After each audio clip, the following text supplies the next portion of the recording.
وقل جاء الحق وزهق الباطل إن الباطل كان زهوقا۔ الحمد للہ رب العالمین والصلاة والسلام علی رسولہ الامین، اما بعد۔ سامعین، کل مروجہ تبلیغی جماعت کے شورائی گروپ کے سربراہ ابراہیم دیولہ صاحب کی ایک کلپ سنی، اس پر مجھے اشکال ہوا۔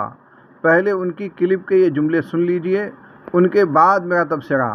ابراہیم دیولہ کہتے ہیں، نیک عمل اس زندگی کا صدقہ ہے، اس کا جتنا یہ اخفا کر سکتا ہے کر لے، پوشیدہ کر سکتا ہے اس کے اظہار سے بہتر ہے۔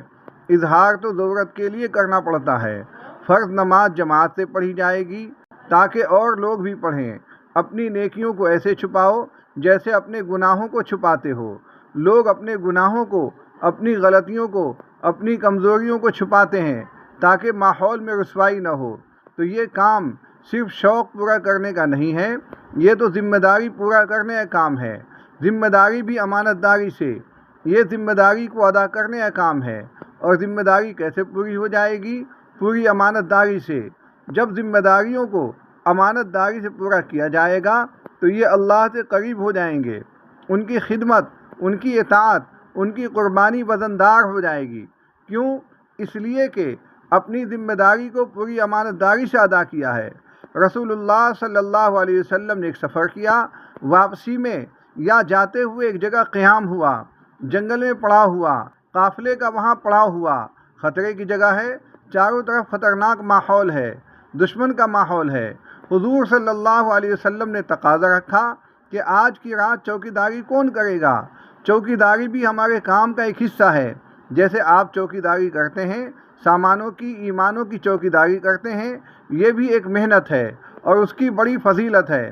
تو فرمایا رسول اللہ صلی اللہ علیہ وسلم نے کہ آج رات چوکیداری کون کرے گا؟ مشکل جگہ تھی، ایک انصاری تیار ہو کر آ گئے۔ سامعین، ابراہیم دیولہ صاحب کی بات مکمل ہوئی۔ اس میں دو باتیں قابل اعتراض ہیں۔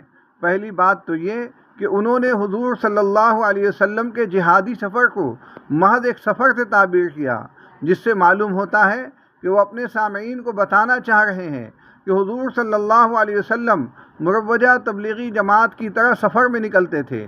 دوسرا اشکال یہ ہے کہ انہوں نے چوکیداری والی حدیث سے استدلال کرتے ہوئے کہا کہ مروجہ تبلیغی جماعت میں جو چوکیداری ہوتی ہے اور اپنے ساتھیوں کے سامان کی حفاظت کے لیے جاگتے ہیں تو یہ بھی بڑی فضیلت کا کام ہے۔ دونوں اشکالات کی وضاحت سے پہلے وہ حدیث سن لیجئے جس کی جانب ابراہیم دیولہ صاحب نے اشارہ کیا ہے۔ پوری حدیث اس طرح ہے۔ سہل ابن حنظلیہ رضی اللہ تعالیٰ عنہ سے روایت ہے کہ لوگ رسول اللہ صلی اللہ علیہ وسلم کے ساتھ حنین کے دن چلے اور بہت ہی تیزی کے ساتھ چلے، یہاں تک کہ شام ہو گئی۔ میں نماز میں رسول اللہ صلی اللہ علیہ وسلم کے پاس حاضر ہوا، اتنے میں ایک سوار نے آ کر کہا، اللہ کے رسول، میں آپ لوگوں کے آگے گیا، یہاں تک کہ فلاں فلاں پہاڑ پر چڑھا تو کیا دیکھتا ہوں کہ قبیلہ حوازن کے لوگ سب کے سب اپنی عورتوں، چوپایوں اور بکریوں کے ساتھ بھاری تعداد میں مقام حنین میں جمع ہیں۔ یہ سن کر رسول اللہ صلی اللہ علیہ وسلم مسکرائے اور فرمایا، انشاءاللہ یہ سب کل ہم مسلمانوں کا مال غنیمت ہوں گے۔ پھر فرمایا، رات میں ہماری پہرے داری کون کرے گا؟ انس ابن ابو مرثد غنوی رضی اللہ تعالیٰ عنہ نے کہا کہ اللہ کے رسول، میں کروں گا۔ آپ صلی اللہ علیہ وسلم نے فرمایا، تو سوار ہو جاؤ۔ چنانچہ وہ اپنے گھوڑے پر سوار ہو کر رسول اللہ صلی اللہ علیہ وسلم کے پاس آئے تو رسول اللہ صلی اللہ علیہ وسلم نے فرمایا، اس گھاٹی میں جاؤ یہاں تک کہ اس کی بلندی پہ پہنچ جاؤ، اور ایسا نہ ہو کہ ہم تمہاری وجہ سے آج کی رات دھوکہ کھا جائیں۔ جب ہم نے صبح کی تو رسول اللہ صلی اللہ علیہ وسلم اپنے مصلی پر آئے، آپ نے 2 رکعتیں پڑھیں، پھر فرمایا، تم نے اپنے سوار کو دیکھا؟ لوگوں نے کہا، اللہ کے رسول، ہم نے اسے نہیں دیکھا۔ پھر نماز کے لیے اقامت کہی گئی تو رسول اللہ صلی اللہ علیہ وسلم نماز پڑھنے لگے، لیکن دوران نماز کنکھیوں سے گھاٹی کی طرف دیکھ رہے تھے، یہاں تک کہ جب آپ صلی اللہ علیہ وسلم نماز پڑھ چکے اور سلام پھیرا تو فرمایا، خوش ہو جاؤ، تمہارا سوار آ گیا۔ ہم درختوں کے درمیان سے گھاٹی کی طرف دیکھنے لگے، یکایک وہی سوار رسول اللہ صلی اللہ علیہ وسلم کے پاس آ کر کھڑا ہو گیا اور سلام کیا اور کہنے لگا، میں گھاٹی کے بالائی حصے پہ چلا گیا تھا جہاں رسول اللہ صلی اللہ علیہ وسلم نے مجھے حکم دیا تھا، تو جب صبح کی تو میں نے دونوں گھاٹیوں پر چڑھ کر دیکھا تو کوئی بھی نہیں دکھائی پڑا، تو رسول اللہ صلی اللہ علیہ وسلم نے ان سے فرمایا، کیا تم آج رات گھوڑے سے اترے تھے؟ انہوں نے کہا، نہیں، البتہ نماز پڑھنے کے لیے یا قضاء حاجت کے لیے اترا تھا۔ اس پر رسول اللہ صلی اللہ علیہ وسلم نے ان سے فرمایا، تم نے اپنے لیے جنت کو واجب کر لیا، اب اگر اس کے بعد تم عمل نہ کرو تو تمہیں کچھ نقصان نہ ہوگا۔ سنن ابی داؤد حدیث نمبر 2501۔ سامعین، میرا پہلا اشکال یہ ہے کہ حضور صلی اللہ علیہ وسلم کے غزواتی اسفار کو اس طرح بیان کرنا کہ ان پر مروجہ تبلیغی جماعت کے اسفار کا گمان ہونے لگے، یہ جائز نہیں ہے۔ علماء نے صاف لکھا ہے کہ غزوات کی آیتوں اور حدیثوں کو مروجہ تبلیغی جماعت پر فٹ کرنا جائز نہیں ہے۔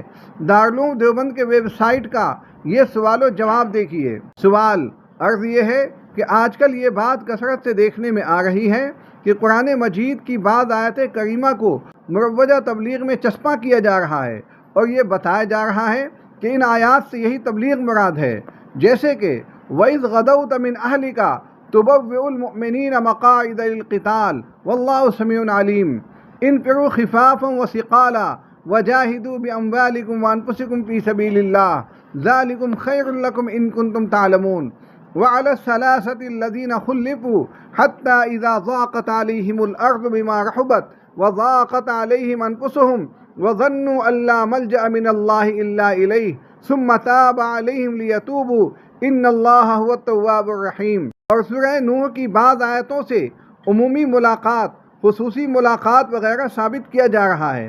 کیا اس طرح ان آیتوں سے مروجہ تبلیغ کو ثابت کرنا درست ہے؟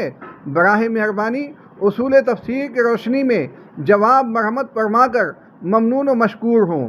جواب: سیاق و سباق سے جو آیت جہاد سے متعلق ہے اسے مروجہ دعوت و تبلیغ پر چسپاں کرنا درست نہیں۔ دعوت و تبلیغ کے فضائل کے لیے بے شمار حدیثیں موجود ہیں، انہیں بیان کرنا چاہیے۔ جماعت میں نکل کر جو عمومی یا خصوصی ملاقات کا رواج ہے، یہ جماعت والوں نے کام کی افادیت کے لیے نکالا ہے۔ قرآن کی آیات کو اس پر منطبق کرنا جائز نہیں۔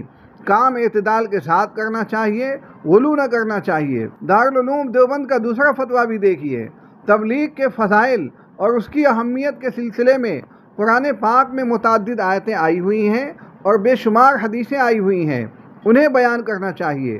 جہاد بہت اونچی چیز ہے، اس میں مجاہد اللہ کے کلمہ کو بلند کرنے کے لیے اپنی جان کو ہتھیلی پر رکھ کر نکلتا ہے۔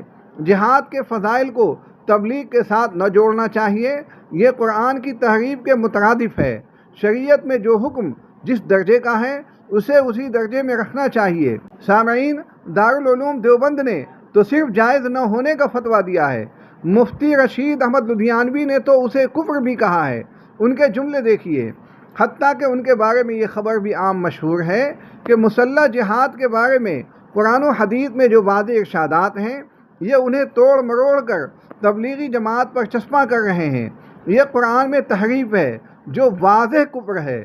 میں نہایت محبت اور خلوص کے ساتھ اہل تبلیغ سے کہتا ہوں کہ اگر آپ واقعتاً اللہ کے دین کی کچھ خدمت کرنا چاہتے ہیں تو اللہ کے مقرر کیے ہوئے دائرے میں رہ کر کیجیے، پھر چاہے کوئی ایک فرد بھی آپ کے ساتھ نہ جڑے تو کوئی پرواہ نہیں، کیونکہ مقصد لوگوں سے نہیں اللہ سے جوڑنا ہے۔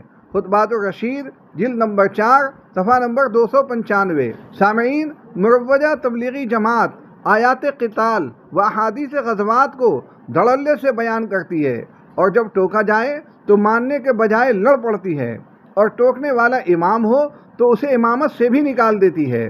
محمد عمار نامی ایک صاحب اپنے فیس بک پر لکھتے ہیں، جیسا کہ آپ بھی دیکھ رہے ہیں، حال ہی میں گاؤں روپڑاکا کی مسجد میں ایک اہم واقعہ پیش آیا جہاں امام صاحب کو ان کے منصب سے ہٹا دیا گیا۔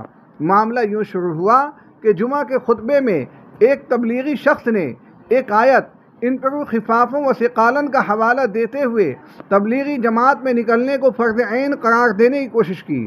جیسے کہ نماز فرض عین ہے۔ امام صاحب نے اس استدلال سے اختلاف کیا اور واضح کیا کہ یہ آیت دراصل قتال کے متعلق ہے اور تبلیغی جماعت میں نکلنا مستحب ہے، فرض عین نہیں۔ اس پر کچھ لوگوں نے امام صاحب سے معافی کا مطالبہ کیا، لیکن امام صاحب نے کہا کہ وہ قرآن و حدیث کے مطابق بات کر رہے ہیں اور معافی کی ضرورت نہیں سمجھتے۔ نتیجتاً ایک پنچایت ہوئی اور امام صاحب کو مسجد کے منصب سے ہٹا دیا گیا۔ میوات کے علماء اس سنجیدہ مسئلے کو سنجیدگی سے کیوں نہیں لے رہے؟ یہ واقعات بار بار کیوں رونما ہو رہے ہیں؟ اور کب تک ائمہ و علماء کی توہین کی جاتی رہے گی؟ آخر کب تک ایسے تبلیغی کہلوانے والے لوگوں کے ڈر سے علماء حقیقت کو روکتے رہیں گے؟ کب کھل کر حقیقت اپنا چہرہ دکھائے گی؟ سامعین، یہ تو حال کی بات ہے۔ 60-70 برس پیچھے چلے جائیے تو وہاں بھی یہ شکایت سننے کو مل جائے گی۔ مشہور اردو ادیب اور صاحب طرز مصنف مولانا عبد الماجد دریابادی ماہنامہ صدق نکالا کرتے تھے۔ اس میں ایک مراسلہ چھپا ہے۔ اس مراسلے کی عبارت دیکھیے، آپ اسکرین پر بھی دیکھ سکتے ہیں۔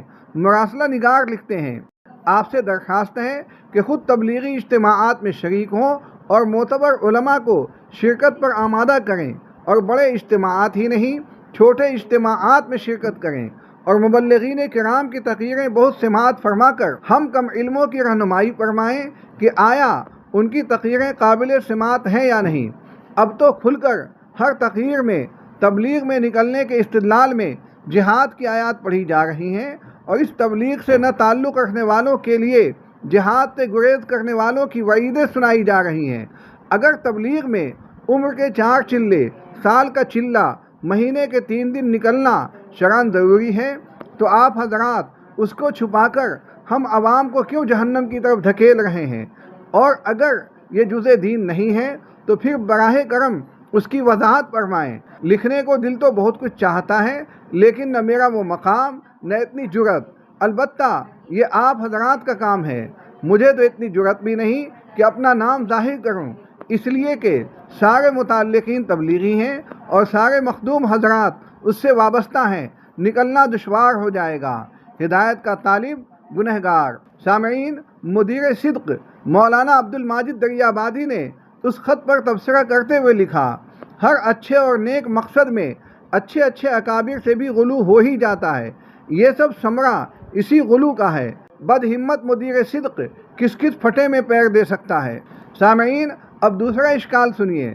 دیولہ صاحب کے بیان پر دوسرا اشکال یہ ہے کہ انہوں نے مروجہ تبلیغی جماعت کی چوکیداری کو حدیث سے ثابت کیا ہے، حالانکہ جو حدیث پڑھی ہے وہ غزوے کی ہے، تو پھر مروجہ تبلیغی جماعت کی چوکیداری اس حدیث سے کیسے ثابت ہوگی؟ میں نے ابھی عرض کیا کہ مروجہ تبلیغی جماعت پر غزوات کی آیات و احادیث پڑھنا ناجائز بلکہ کفر ہے۔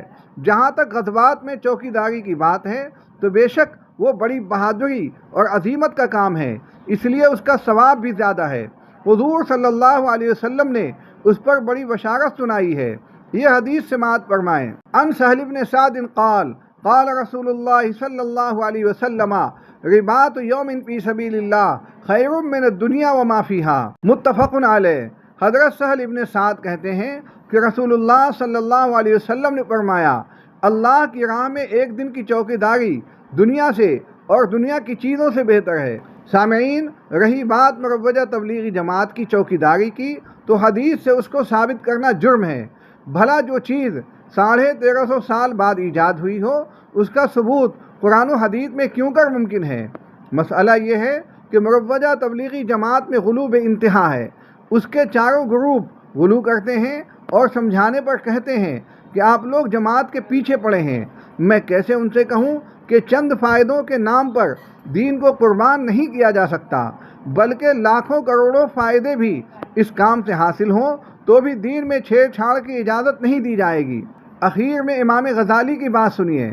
مصنف علیہ الرحمہ نے کہا کہ مجھ سے بیان کیا گیا کہ محمد ابن سہل البخاری نے کہا کہ ہم لوگ امام غزالی کے پاس تھے، انہوں نے بدعتیوں کی مذمت شروع کی، تو ایک نے عرض کیا کہ اگر آپ یہ ذکر چھوڑ کر ہم کو حدیث سناتے تو ہم کو زیادہ پسند تھا۔ امام غزالی یہ سن کر بہت غصہ ہو گئے اور فرمایا کہ بدعتیوں کی تردید میں میرا کلام کرنا مجھے 60 سال کی عبادت سے زیادہ پسند ہے۔ تلبیس ابلیس مترجم صفحہ نمبر 38۔ اللہ تعالیٰ امت مسلمہ کو ہر طرح کی بدعت و خرافات سے بچائے۔ وآخر دعوانا ان الحمد للہ رب العالمین۔